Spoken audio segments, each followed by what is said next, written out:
Bonjour à toutes et à tous. Je suis Hamid Chachoua, je suis directeur de l'INSPE de l'Académie de Grenoble et en charge de l'organisation du Printemps de la Recherche. Et je suis vraiment ravi de vous accueillir à cet événement de webinaire qui est d'ailleurs le dernier de la série. Donc l'enjeu de cette manifestation, pour rappeler aux collègues qui viennent de nous rejoindre, qui n'ont pas participé aux autres, c'est de promouvoir la place des recherches en éducation dans le cadre de la formation universitaire et professionnelle des enseignants, aussi bien en formation initiale que continue. Le thème qui a été choisi cette année par le réseau de ZINSPE, qui est la deuxième édition, est celui de l'intelligence artificielle et de ses enjeux pour la formation des enseignants.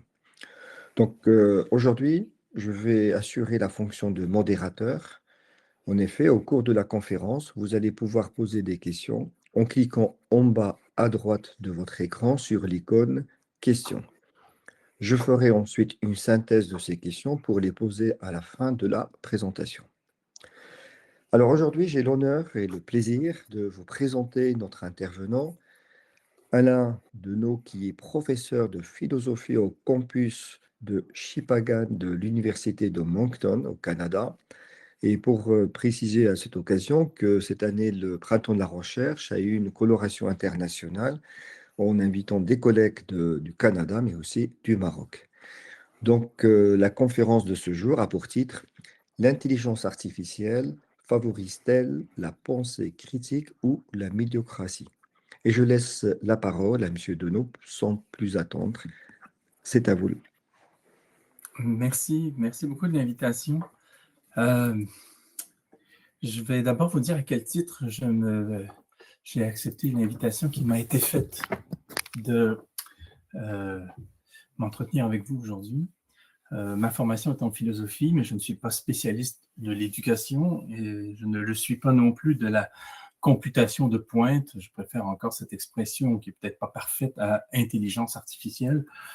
Mais j'aurais voulu, au fond, me positionner aujourd'hui, dans le cadre de cette présentation et de l'échange, euh, comme sujet d'une institution qui constate la pression extraordinaire qui pèse sur nous euh, en lien avec le recours à ce qu'on appelle l'intelligence artificielle ou la computation de pointe. Je me situe là, c'est-à-dire que je peux bien concevoir qu'il y ait des personnes, des sujets, des acteurs sociaux qui ne sont pas nécessairement dans un contexte où la pression est grande, mais lorsqu'elle l'est, cela nous amène à développer des anticorps et à penser d'une certaine façon la chose. Je vous donne simplement un exemple. J'ai eu l'occasion d'assister à une présentation d'une spécialiste de l'intelligence artificielle qui nous disait avoir demandé à la machine qu'elle lui offre une image de sa propre institution, laquelle image était, ma foi, assez pauvre, très pauvre même esthétiquement, pour rester poli, et surtout forte de clichés tout à fait éculés.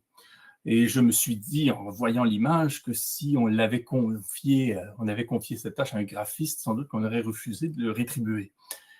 Et la personne nous disait avoir relancé la demande quelques temps plus tard, et une affiche du même genre est apparue, mais cette fois avec des fusées, parce qu'entre-temps, son enfant s'était mis à faire des manipulations sur Internet autour du thème des fusées. Et pour cette raison-là, des fusées apparaissaient dans son image. Et à ma surprise, sa réaction, ça a été de dire, vous voyez, l'intelligence artificielle, on ne peut pas s'en passer. Et il faudra apprendre à l'utiliser. Et je me suis dit, comment peut-on en arriver à un point où, prima facie, une démonstration qui nous montre l'inanité d'une modalité technique se présente en même temps dans le discours comme étant nécessaire, indispensable et même souhaitable. Et au fond, j'ai voulu partir de cet étonnement-là, mais n'étant ni spécialiste de ces enjeux disons, techniques et même je dirais, réglementaires. Bon.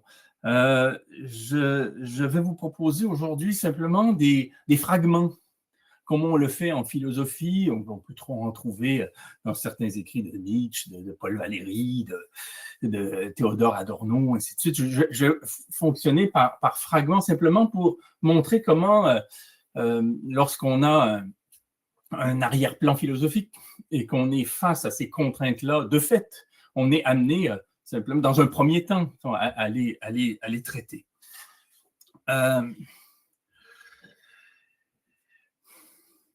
Le plus souvent, lorsqu'il y a pression sociale, il y a sommation à s'y mettre, en nous disant qu'il faut s'adapter et qu'il faut adapter autrui. Il faut apprendre à adapter autrui tout en s'adaptant soi-même et à se convertir à une modalité technique extrêmement puissante qu'on n'a pas le loisir de questionner, de sous-peser, de mettre à distance, si ce n'est que d'une manière marginale. Les meilleurs exposés qu'on a, au mieux, nous présentent une autocritique à la marge, souvent à la fin des discours ou dans des parenthèses. On va nous dire oui, c'est vrai qu'il peut y avoir des abus, oui, il pourrait y avoir des mésusages, oui, il y a des inconvénients, oui, question écologique, c'est vrai que c'est polluant, c'est vrai que c'est énergivore, il est vrai que c'est propice à accentuer le réchauffement climatique quand on pense à des serveurs qui sont dans le Grand Nord et qui contribuent à faire fondre les glaciers encore davantage que le phénomène du réchauffement climatique tel que nous l'a décrit le GIEC. Mais étonnamment, ces éléments critiques sont toujours présentés comme ne faisant pas tout à fait le poids. Et ce que je voudrais faire, moi, aujourd'hui, c'est inverser le rapport. Et je parlerai pas, je sais que vous avez eu l'occasion de parler de l'enjeu écologique. À lui seul, il suffirait pour qu'on arrête tout. À lui seul. Mais je vais en citer d'autres, plus liés à la question de l'éducation, en approchant ou en tournant tout autour.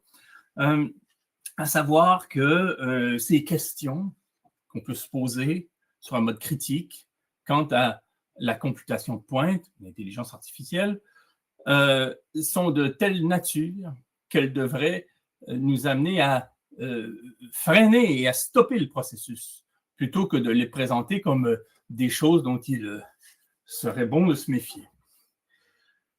Je voudrais, et c'est comme ça que je vais structurer ma présentation, insister sur le fait que nous sommes confrontés à ce qui intéresse la pensée critique d'ordinaire, à savoir un acte idéologique. Nous sommes face à une idéologie, notamment, et c'est un des premiers indices ou symptômes de la chose, au sens où nous n'aurions pas le choix. Alors ça, c'est quelque chose que j'entends de toutes parts. On n'a pas le choix, c'est-à-dire que nous devons abdiquer quant à l'autonomie de la pensée. Et même quant à la citoyenneté, à la démocratie, au sens où nous devrions, en principe, être à même de délibérer sur, à ma foi, des modalités d'organisation, des modalités techniques, des modalités relationnelles, et pas seulement entre les gens, mais avec le vivant, avec le tout social, abdiquer, tout simplement parce que la chose serait tellement puissante, serait tellement fatale, qu'il n'y a même pas lieu d'escompter une fraction de seconde durant laquelle nous mettrions en suspens le processus pour activer notre jugement. Et à cela, il y va d'une participation active de celles et ceux qui, sans être nécessairement technolâtres, sans être tout à fait ivres de ces technologies, vont quand même nous dire qu'elles ont suffisamment d'avantages à leur sens comme utilisatrices ou utilisateurs qu'on n'a pas le choix. Et je voudrais insister sur ceci. Ce n'est pas parce qu'on n'a pas le choix qu'on dit qu'on n'a pas le choix. C'est parce qu'on dit qu'on n'a pas le choix qu'on n'a pas le choix. Vous vous souvenez? C'est-à-dire que l'acte de dire qu'on n'a pas le choix n'est pas un constat. C'est une action. C'est une action sociale qui participe d'une manière cumulative de l'élaboration d'un phénomène qui n'a pas nécessairement lieu d'être. Et ce que je vais essayer de faire aujourd'hui, c'est de détricoter ou de déconstruire cette espèce de prétention, du point de vue du statut de la parole, à énoncer un constat, tandis qu'on se trouve en réalité à élaborer un phénomène. Bon. Et au fond, l'acte qui consiste à stipuler qu'on n'a pas le choix est un acte autoritaire et en dernière instance un acte totalitaire qui se déguise en fatalité.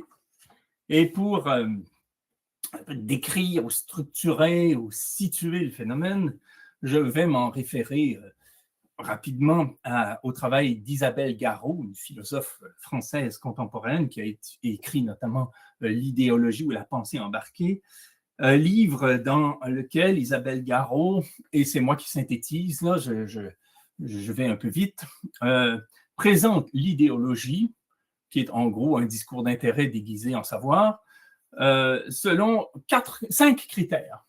5 critères. Une idéologie, c'est d'abord un exercice de cadrage. On cadre un discours et on met hors champ beaucoup d'éléments. Et on resserre la pensée sur un point de vue particulier. Deuxièmement, une perspective historique. C'est que ce cadrage-là entraîne une sorte d'axiologie du regard. On a du coup une certaine idée du passé, une certaine idée d'une trajectoire historique et d'un avenir. Bon, il y a enfin un effet de naturalisation. Je crois que c'est le point le plus important et c'est ce qu'on entend quand on se fait dire on n'a pas le choix, c'est comme ça, il va falloir faire avec, c'est là. Bon, c'est-à-dire qu'on nous présente les choses comme étant inévitables, objectivement. Et au fond, on serait fou, ou déraisonnable, ou irresponsable, ou paranoïaque, et on connaît toutes les anathèmes, tous les anathèmes pour qualifier tout regard qui déroge non, même pas d'une orthodoxie, mais d'un discours qui se proclame nécessaire. Quatrième point, il y va d'un déni des contradictions. Lorsqu'on est face à une proposition de type idéologique, on est face à un discours de pouvoir qui fait comme si, simule dans sa description du monde une absence de contradiction. On fait comme s'il n'était pas gênant que dans un ordre comme le nôtre, à la fois, on ait le choix mais qu'on n'ait pas le choix, qu'on puisse mais qu'on ne puisse pas, qu'il n'y ait pas de contrainte mais qu'on soit contraint. Et on assimile au fond ces deux positions-là comme si elles étaient cohérentes. Cinquième point, chaque discours idéologique est, directement ou indirectement, au service d'intérêts. Des intérêts sont en jeu pour qu'on parle de la façon dont on le fait. Et ce que j'aimerais faire là maintenant avec le temps qui m'est imparti, c'est partir de ces 5 points-là et de les décliner pendant les minutes qui viennent, en essayant de développer un petit peu sur chaque aspect de la qualité idéologique du postulat computationnel. Le premier concerne le cadre, à savoir que, au fond, et ça c'est comme ça qu'on cadre le discours de manière très serrée, l'IA,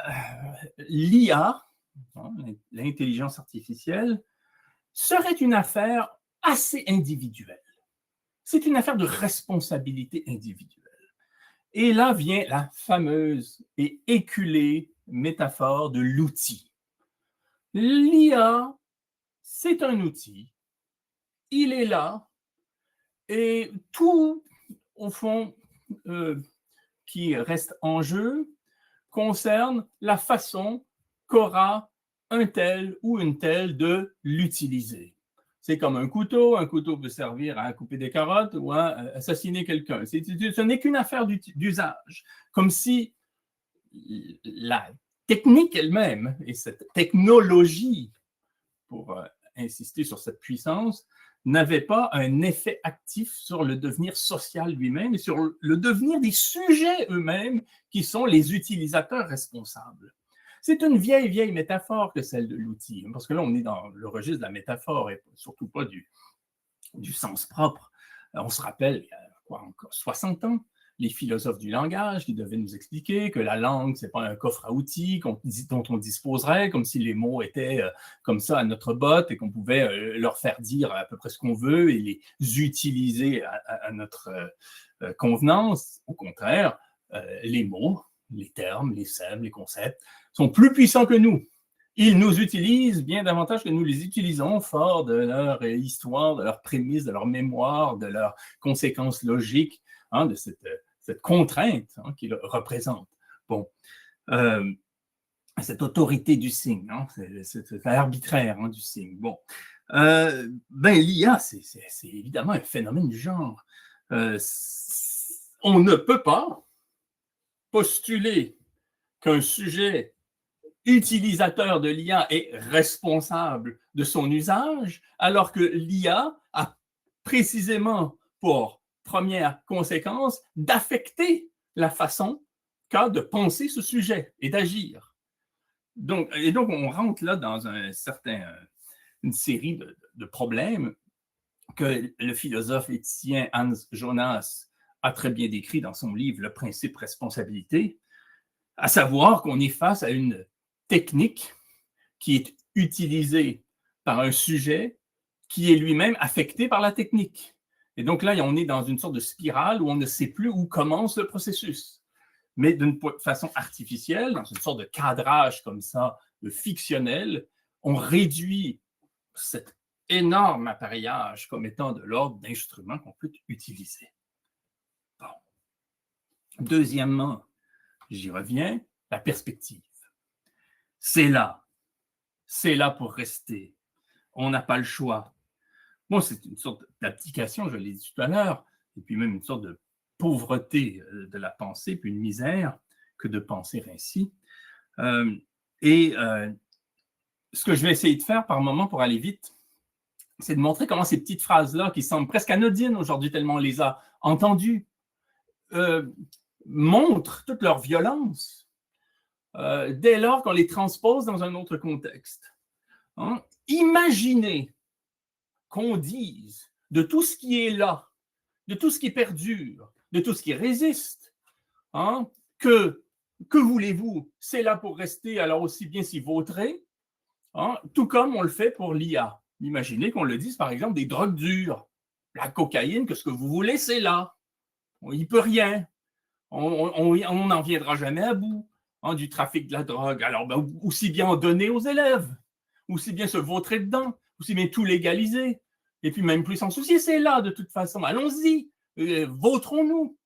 Et ça peut sembler excessif comme comparaison, mais lorsqu'on considère que cet appareillage-là de l'IA appartient plus largement à tout un processus informatique dominant le monde, on se rend compte qu'il s'agit d'une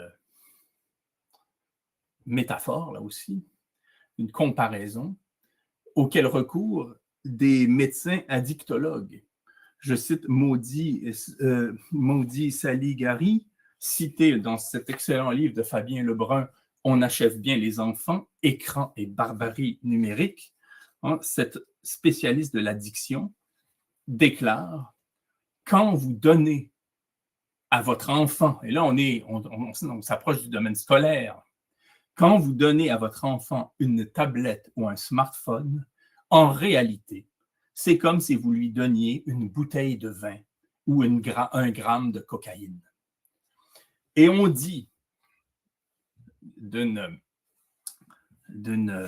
appareillage tel aussi addictif que il est inévitable de nous y exposer. Bien sûr qu'on dira qu'il y a des limites, bien sûr qu'on dira qu'il est sujet à des contraintes, mais il reste qu'on se présente toujours à tort comme étant en posture de dominer un appareillage qui, en réalité, dans son fonctionnement, vise la dépendance et l'addiction, vise à faire des utilisateurs invétérés et transformés par lui. C'est il est illusoire de croire en cette posture dominante. Et j'en viens à ce livre de Fabien Lebrun, où il est fait état des documents à l'appui de plusieurs maux provoqués par la computation de pointe, sur un plan physique d'abord, la nuque, les yeux, le dos, les mains, le corps en entier qui n'est plus stimulé par des exercices et par un rapport au monde, et sur un plan psychique, évidemment, la sociopathie, le suicide, le harcèlement social, donc la prostitution juvénile, l'abrutissement de masse, la perte de sens du réel, le cynisme, l'exil intérieur, la solitude, et quoi encore. Et ce qui est intéressant dans ce livre de Fabien Lebrun, c'est qu'il y a un chapitre à un moment donné, ou le 3e ou le 4e, je crois, où Lebrun cite un très grand nombre d'ingénieurs informatiques, souvent de la Silicon Valley, repentis,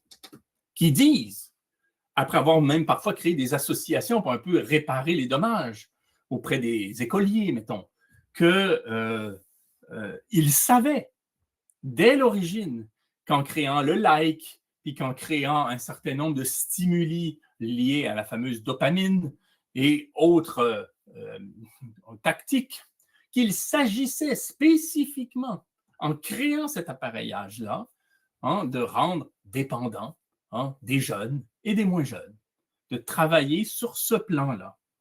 Bon. Donc, on ne saurait, au fond, banalement présenter une chose comme étant là pour rester, dès lors qu'il faut établir avec elle un rapport de force. Ce n'est pas parce qu'il faut établir un rapport de force qu'il s'agit, au fond, d'abdiquer aussitôt, en disant dès qu'il y a un rapport de force, il y a lieu, au fond, de céder. Troisième point, la naturalisation. On n'a pas le choix. C'est un argument autoritaire et totalitaire dont on entend tout de suite l'écho dès qu'on le transpose dans une autre réalité. Imaginez que des gens vous disent l'écoterrorisme, on n'a pas le choix. Le socialisme, on n'a pas le choix. Regardez les inégalités sociales, ça ne va pas se régler de sitôt. Alors voilà, le terrorisme de type socialiste, on n'a pas le choix. Puis l'écoterrorisme non plus. On veut dire, les gens vont manger de la luzerne avec un fusil sur la tempe, parce que sinon, ils ne changeront pas. On n'a pas le choix. C'est comme ça.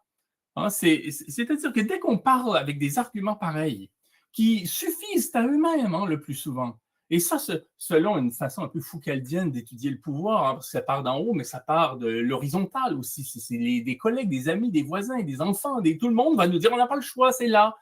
Et du coup, du simple fait de le présenter comme ça, on ne se rend même pas compte quel est le degré pratiquement de violence qu'il y a à présenter les choses ainsi, au fond, en passant outre le moment de la raison et le moment de la pensée. Et encore une fois, on n'a qu'à transposer dans d'autres champs ce type de raisonnement-là pour se rendre compte qu'on est directement dans des rapports hostiles, dès lors qu'on utilise ce type de phrasologie qui semble pourtant presque bénigne et simple. Au fond, si on s'arrête sur cette question du choix, on se rend compte que le choix, dans une société pareille où on n'a pas le choix, le choix est relégué essentiellement à des sphères privées, du genre l'orientation sexuelle, comment on se sent, quelle est son identité, ou à des choix ou à des dilemmes marchands. Est-ce que je préfère Pepsi à Coca-Cola ou CNews à BFM TV? C'est-à-dire les choix sont confinés, au fond, à des champs qui n'affectent pas le capital, qui n'affectent pas la marchandise, qui n'affectent pas le marché, qui n'affectent pas le commerce. Mais dès lors que les forces du marché, les forces du capital, les multinationales, soutenues, quadrillées, encadrées par les États et des institutions de tout genre, entrent en ligne de compte, là, on n'a plus le choix. Bon, c'est présenté ainsi. Quatrième point, le déni des contradictions. Le déni des contradictions, il se passe beaucoup dans le discours, si on fait un peu d'analyse de discours, par l'anecdote. On va citer un cas médical où l'intelligence artificielle représente clairement une avancée, personne ne pourrait être contre. La reconnaissance vocale, ainsi de suite. des gens qui vont travailler sur la reconnaissance vocale ou faciale ne vont pas nous dire c'est excellent dans le public, comme ça, quand il s'agit de convaincre. Ils ne vont pas nous dire c'est excellent pour vous surveiller et on va filer ça à des sociétés privées qui vous espionnent ou à la CIA ou je ne sais trop quoi. On dit ah non, c'est très bien dans le domaine médical parce que là, si un patient hurle de douleur, ben, par la reconnaissance vocale, tout de suite, à la centrale, l'infirmière sait qui hurle et puis on va secourir la personne. Donc, on a une sorte de storytelling, hein, une sorte de, comme ça, de narrativité anecdotique qui permet de montrer que ici c'est utile, que là c'est chouette, que par ailleurs ça peut être drôle et sûrement pratique, évidemment toujours économique. Et ça donne vraiment envie lorsqu'on est confronté à ce type de rhétorique, de citer le titre d'un chapitre du philosophe Patrice Leraut qui était « Je ne publierai pas d'anecdotes ». À un moment donné, il faut couper court à l'anecdote et élever la pensée, le discours à d'autres registres, c'est-à-dire faire preuve d'un minimum de sociologie. Encore une fois, la transposition fonctionne.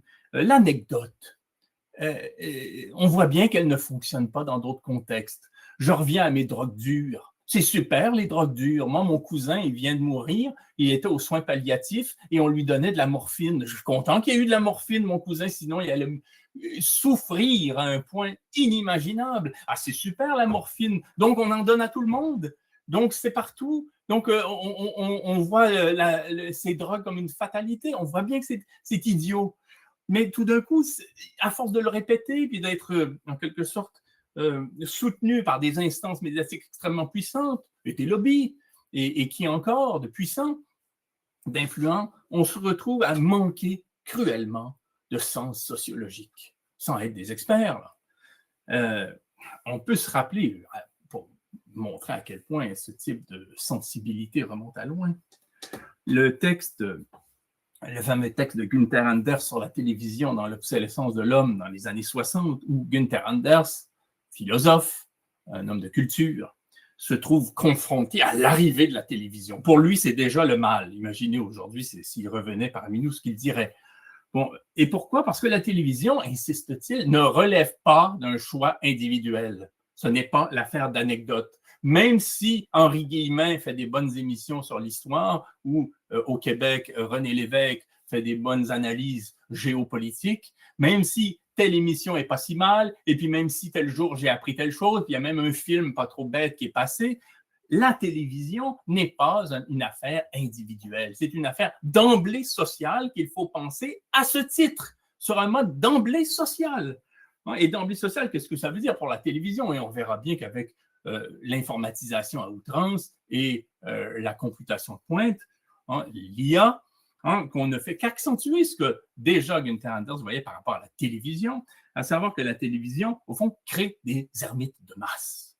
Donc, elle a un phénomène de masse, à savoir qu'on ne vit plus, ce n'est pas un média de masse, c'est un média d'ermite de masse, dans la mesure où plutôt que d'être ensemble, comme foule, comme peuple, comme communauté, dans des situations XY qui supposent une place publique, un espace public, un partage public, on est là confiné chacun dans son individualisation à partager la même chose. On est des ermites de masse, on est des ermites de la même façon. Et cela, évidemment, nuit à la vie sociale elle-même. Parce que mettons que vous ne la regardez pas, la télé, et mettons que vous ne l'avez pas, votre téléphone prétendument intelligent, et mettons que vous n'avez même pas Internet chez vous, et vous avez décidé de ne pas participer à cela au mépris, mais au risque de vous isoler socialement et professionnellement complètement. Mettons que vous êtes cette personne-là. Si vous allez dehors pour vivre la société, il n'y en a plus, parce que tout le monde est en train de regarder le simulacre chez lui. Donc, vous avez donc des phénomènes comme ça qu'il ne convient pas de regarder sur un mode anecdotique. Et très souvent, vous verrez, on constate que c'est par ce biais-là qu'on fait valoir le caractère uniforme, lisse, nécessaire, dépourvu de contradiction du phénomène. Un autre argument de type historique, celui-là, pour museler le discours, s'il s'agit de penser les contradictions, c'est de présenter toute innovation technique dans une perspective progressiste, au sens du progrès technique, en se moquant de ceux qui, dans le passé, des Amish et autres de ce monde, ont pu être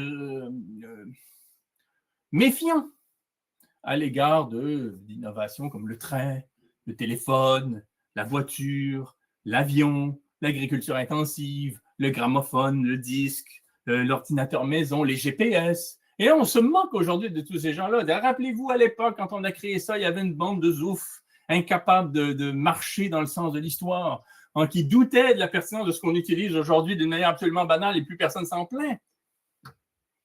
Vraiment,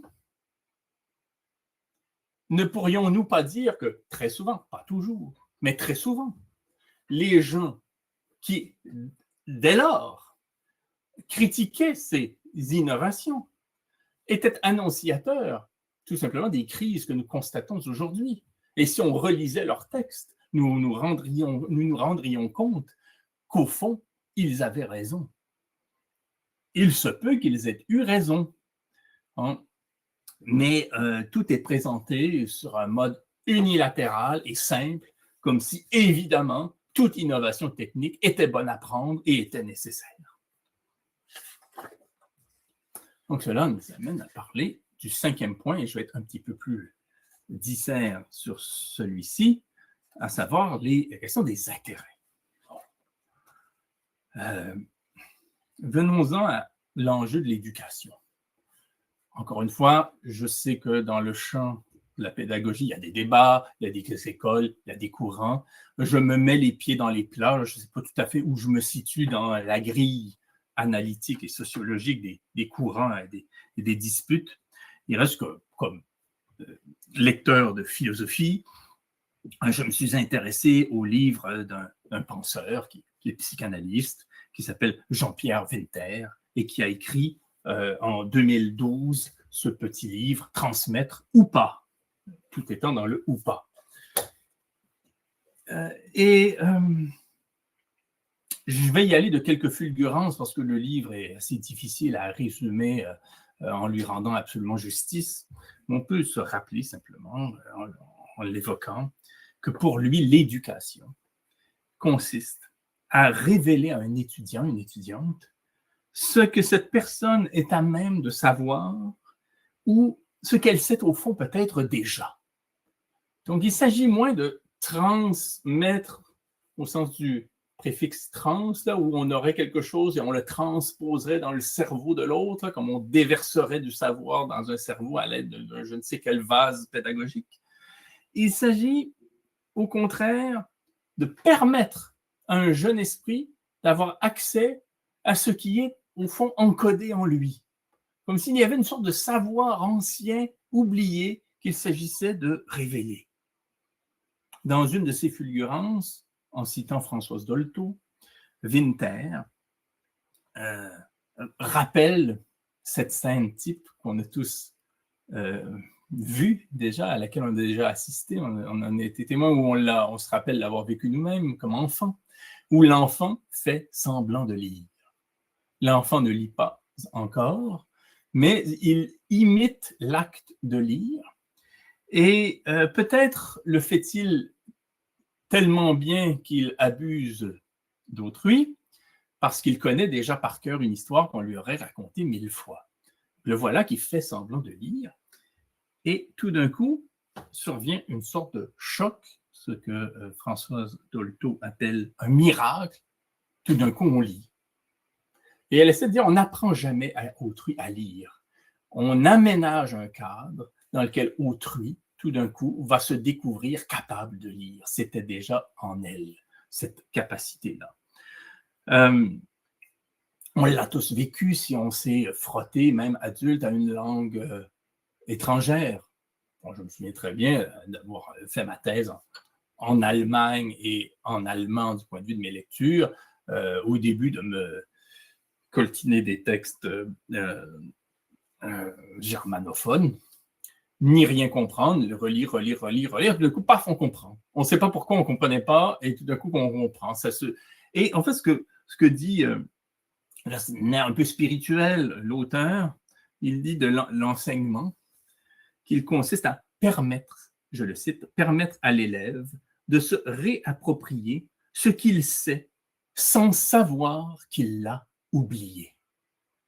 Hein, l'éducation, hein, l'apprentissage est un acte finalement assez autonome, même si l'encadrement est requis, l'encadrement scolaire notamment, hein, et familial et culturel, permettre à l'élève de se réapproprier ce qu'il sait sans savoir qu'il l'a oublié. Donc, il y a comme quelque chose, comme une sorte de code en nous qu'il s'agit d'interpréter, d'apprendre. Je le cite une dernière fois, l'essentiel n'est pas de faire comprendre, mais de faire comprendre que les obstacles à la compréhension puissent être levés. Donc, ce que nous portons en nous, hein, à l'état d'oubli, relèverait d'une sorte de référent de l'acte pédagogique. On a aussi chez un autre penseur, qui n'est peut-être pas apprécié non plus de toutes et de tous dans le domaine de la pédagogie, que je ne connais pas dans son détail, mais qui est le maître ignorant de Jacques Rancière. De la même manière, Rancière, un philosophe de l'émancipation, fait la biographie conceptuelle de Joseph Jacotot, lequel arrive à enseigner ce qu'il ignore. Il se rend compte qu'en enfermant l'élève dans la nécessité d'apprendre, il l'amène à se donner lui-même, le dit élève, des savoirs, des compétences, des pratiques qu'il ignore lui-même. Il s'agissait simplement de le confronter à son désir d'apprendre. Pourquoi je raconte tout cela? Pourquoi je reviens à ces quelques pistes qui appartiennent à mon champ restreint de la pensée pédagogique? Parce que ces conditions de possibilité de l'apprentissage sont précisément ce que l'IA met à mal. Hein, la computation de pointe interfère et court-circuite ce processus par lequel un sujet laissé à lui-même a à sonder son potentiel pour se découvrir capable de produire, capable de générer, capable de penser, capable d'apprendre. Et cette technique qui s'interpose, qui fige, qui bloque, qui empêche, qui saccage, Ivan Illich, et après lui André Gortz, l'inscrirait au titre de ce qu'ils appelaient la consommation incapacitante. Ce n'est pas d'hier, ça. La consommation incapacitante, ce sont tous ces objets de la société de consommation, tous ces produits, toutes ces marchandises qui, en s'interposant parmi nous, en s'imposant et en nous occupant, au sens fort du terme, nous font perdre des aptitudes qui, pratiquement de tout temps, ont appartenu au savoir-faire humain. Les disques en vinyle, par exemple, nous ont amenés à cesser de chanter.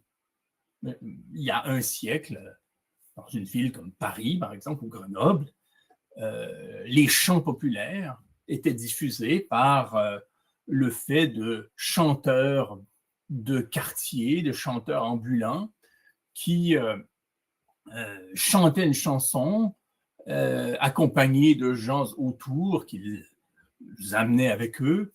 Et si les gens appréciaient la chanson, ils pouvaient acheter la partition, l'amener chez eux et la chanter en famille, par exemple. Donc, on pouvait chanter. Bon, le disque a suscité ce que Günther Anders appelle une sorte de honte prométhéenne. On se rend compte que la technique est meilleure que nous. Et depuis qu'il y a des disques, continuellement, les gens vont dire « Tais-toi, je veux entendre l'original, qui est toujours mieux. Ne t'aventure pas à chanter dans ma cuisine. Là, je veux dire, on va mettre le disque, ça va être tellement mieux. » La calculatrice nous a fait ça, on le sait maintenant, là, ça a été dit 1000 fois, la calculatrice nous a fait perdre le calcul mental, le GPS, le sens de l'orientation, les médias sociaux, l'art de la socialité. Et donc, quid de la computation de pointe, de l'IA, de l'intelligence artificielle? Ben, elle interrompt cela. elle nous coupe de cela, de ce moment fondamental où on s'ouvrirait à ce que l'on sait déjà, dans une sorte de vieille mémoire spirituelle où se trouvent en quelque sorte encodés les signes et possibles de ce qu'il faut réapprendre. J'ai moi-même écrit un livre, La médiocratie, qui a connu un certain succès, et j'en parle très humblement parce que j'estime que ce succès-là est relatif à un phénomène sociologique, au sens où c'est reconnu dans une description, parce qu'on en souffrait. La médiocratie, à savoir qu'il s'agit pas seulement d'un traité sur les médiocres ou la médiocrité, mais sur un pouvoir qui enjoint d'être médiocre. Et la médiocrité ici est vue stricto sensu là, comme étant ce qui est de l'ordre de la moyenne, une moyenne obligée. Je vois que le temps file, je n'aurai pas le temps de poursuivre mon raisonnement sur ce point, mais on pourra simplement dire de l'IA, par cette façon qu'elle a d'agréger à toute vitesse une masse de données moyennes dans le champ des connaissances et étant programmée d'une façon pas si artificielle que ça, par des instances qui ne sont pas si apolitiques que ça, on vient à générer un discours moyen, obligatoirement moyen, pas excessivement original et pointu et supérieur, et pas particulièrement misérablement incompétent, mais moyen, une sorte de moyenne comme ça qui est favorisée en tous les cas, dans des agrégats de référence qui ont un fort coefficient idéologique. Du coup, l'IA devient, pour aller vite, du déjà pensé, du déjà fait, du déjà produit. Le temps file. C'est dommage. Je me rends compte que j'en aurais eu dans mes petits fragments pour longtemps encore. Comment conclure? Sinon, pour dire que la pensée critique, si on lit Max Horkheimer, a été le fait d'une compréhension de l'édifice épistémologique occidental, en tant qu'au sommet, on a les fondements logiques de la connaissance, une sorte d'entendement a priori, si on veut, ensuite des axiologies, des postulats, des théories, des concepts, de l'encodage, et ensuite, tout en bas, des faits empiriques. Ce qui a intéressé beaucoup la pensée critique, c'est deux choses. C'est d'abord de percevoir dans cet édifice-là les moments sociaux où des intérêts s'infiltrent et affectent le fonctionnement de la pensée dans un sens, je dirais, circonstanciel, et comment il convient de générer en marge de ces productions-là des discours qui s'affranchissent de ces intérêts-là, mais de telle sorte qu'on continue toujours de douter de ce que l'on produit. On connaît cette phrase de Jacques Rigaud, et même lorsque j'affirme, j'interroge encore, c'est-à-dire de cultiver le doute pendant qu'on affirme autrement que tel que l'idéologie le fait. Cultiver le doute. Isabelle Stengers, là, je suis obligé d'aller vite, là, je suis désolé, je vais finir sur deux petits points.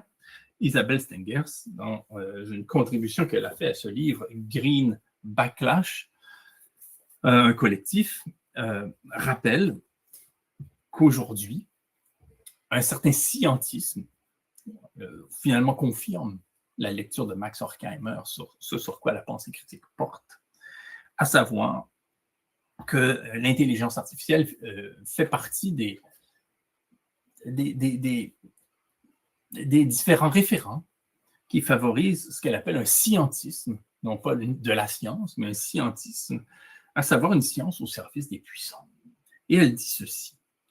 Le scientisme consiste à opposer d'abord deux choses. D'abord, opposer ceux qui savent à ceux qui ignorent. On distingue deux catégories de gens. Vous, vous êtes les savants, vous, vous êtes les ignorants, et vous, les ignorants, vous écoutez les savants qui, eux, savent. Michel Foucault avait déjà montré il y a longtemps comment c'est vrai dans le domaine de la médecine, par exemple.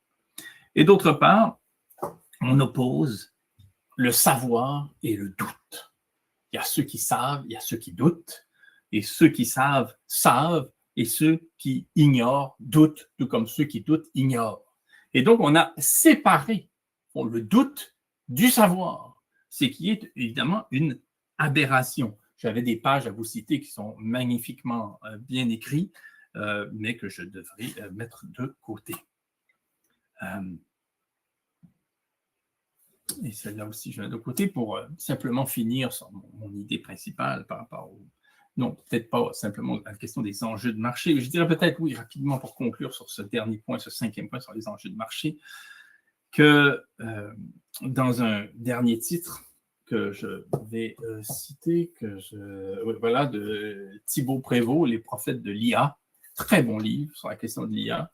Thibaut Prévost, c'est une critique aguerrie de ces médias-là, de ces nouveaux médias-là, qui ne sont pas des médias, nous montre comment on est, du point de vue de la pensée critique, au comble du cynisme, au sens où les OpenAI de ce monde, aujourd'hui, et c'est du jamais vu à mon sens dans l'histoire des idées, de la pensée, aujourd'hui, en même temps, cultivent et la pensée idéologique et la pensée critique. Ils sont en même temps, du même souffle, les auteurs des deux régimes discursifs.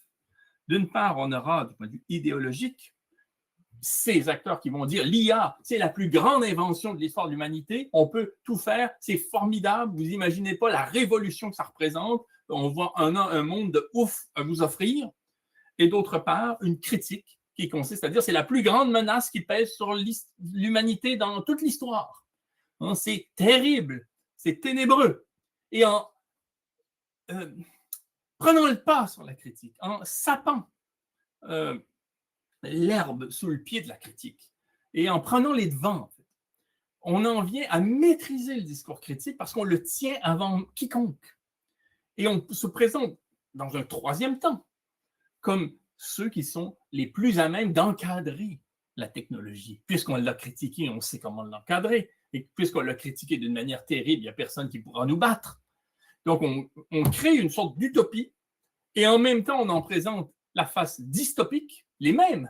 Et on se dit, ben, nous, on va faire la synthèse, ne vous inquiétez pas. Et la critique, du coup, et le doute se trouvent en quelque sorte presque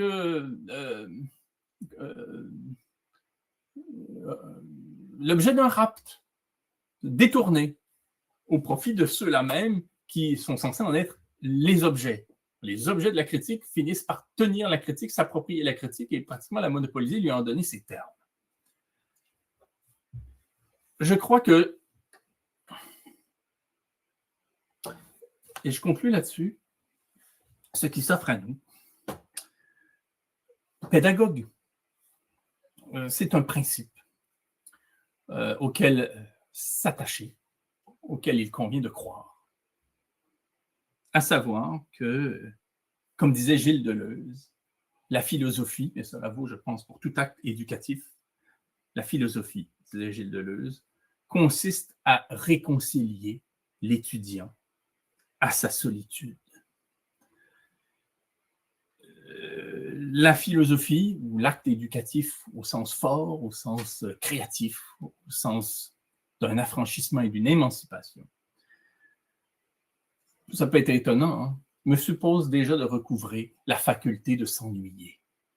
S'ennuyer, c'est-à-dire revenir à soi et se retrouver face à soi. Se chercher, se composer, se constituer à partir de la grande mémoire de la culture. Chercher notre rapport à elle.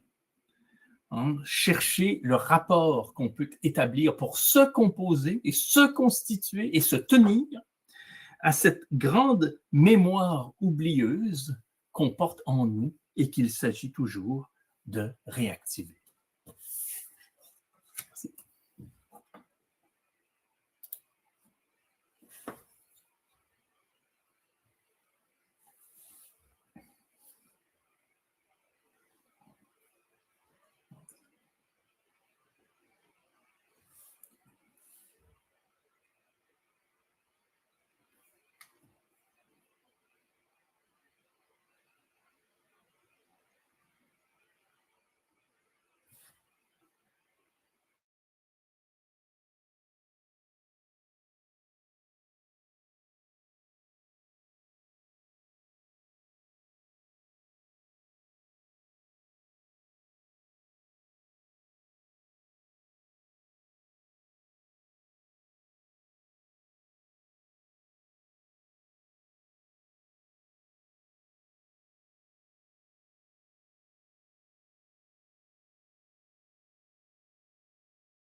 Est-ce que ça marche?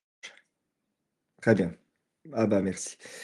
Désolé, hein, il y a un problème avec le micro. En tout cas, bah, je vous remercie, Monsieur Deneau, par rapport à cette conférence vraiment très intéressante, bien qu'on aurait aimé avoir un peu plus de temps, parce que je pense qu'il y avait encore beaucoup d'éléments à présenter et on va consacrer le temps qui nous reste aux questions posées par le public. Et je vais commencer, donc, parce qu'il y en a beaucoup de questions, donc je vais faire un choix de certaines questions. Alors, la première que je vais poser, est la suivante. Pourrait-on soutenir, comme tel semble être le cas, que l'utilisateur des outils, dans l'autre cas ici c'est l'IA, n'est pas responsable de son usage et par extension de son choix? Ce qui veut dire aussi, quelle est la part de responsabilité de l'usager dans ses choix?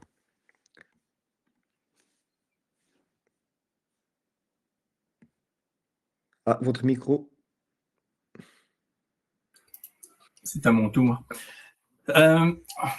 Oui, la question est fort pertinente. Il s'agit bien évidemment d'une dialectique et je ne saurais donner une réponse simple. La problématique, d'abord et avant tout, à, à laquelle je crois il convient de se consacrer, c'est de se demander dans quelle mesure le sujet qui se présente comme responsable est déjà affecté par l'objet quant auquel il doit se responsabiliser. Et lorsque vous considérez que l'objet en question, et ça a commencé déjà avec la télévision, si ce n'est pas avec d'autres formes médiatiques, vise précisément, avec l'apport de neurologues, de psychologues et de spécialistes de la communication en tout genre, à le conditionner. On se rappelle la phrase de Patrick Lelay, là, il y a 25 ans, là, que TF1 a pour mission de vendre du temps de cerveau disponible à Coca-Cola. C'est exact, ça commençait là déjà. Vous avez une industrie multimilliardaire qui a à sa disposition des milliers de sujets compétents travaillant à faire en sorte que le petit sujet comme ça utilisateur soit directement conditionné par ce qu'il utilise. Comment voulez-vous, après, sérieusement considérer que c'est à lui de se responsabiliser et à lui seul, alors que tout vise au fond, à déjouer les mécanismes psychiques par lesquels la responsabilité pourrait se mettre en œuvre.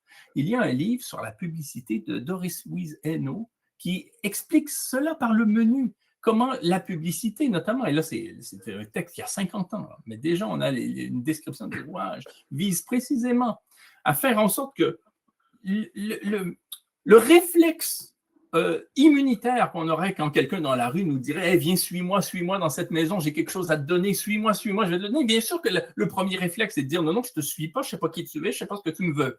Bon, ben, les médias dont je parle visent précisément à anesthésier cette fonction-là de la psyché pour faire passer tout ce qu'on veut. Et après ça, il faudrait dire qu'à ce sujet-là, anesthésié, puis presque drogué, au fond, parce qu'on parle beaucoup d'une sorte de chimie hein, biologique, soit responsable. Là, il y a tout un discours à penser sur sa responsabilité. Ce que disait Hans Jonas, c'est une technologie dont on ne comprend pas hein, les effets, les impacts, et qu'on n'est pas capable de mesurer en termes de conséquences, doit faire l'objet d'un moratoire. Ce n'est pas tout à fait son vocabulaire, mais on peut le dire comme ça. Merci. J'enchaîne avec une autre question qui est en lien avec l'esprit critique. Qu'en est-il de la capacité avec les IA? Autrement dit, quelle place accorder à ce concept dans les usages de l'IA? La capacité, La capacité. la capacité. Ben, je veux dire, l'IA, ce n'est pas un sujet. L'IA est capable de toutes sortes de choses. L'IA est capable de devenir néo-nazi en 36 heures. L'IA est capable de vous dire, si vous écrivez sur vous-même que vous êtes mort. Elle est capable de se tromper 3 fois sur 10 quand il s'agit de citer les résultats électoraux d'une élection municipale en France qui se serait passée dans les années 70.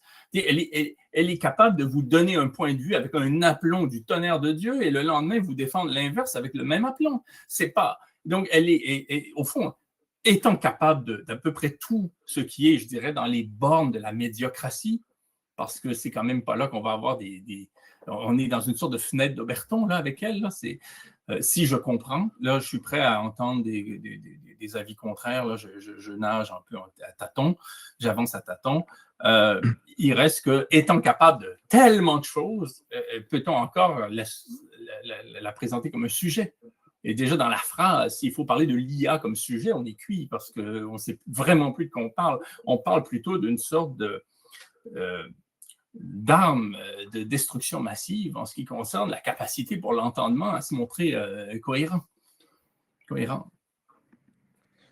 Merci. Alors, une autre question.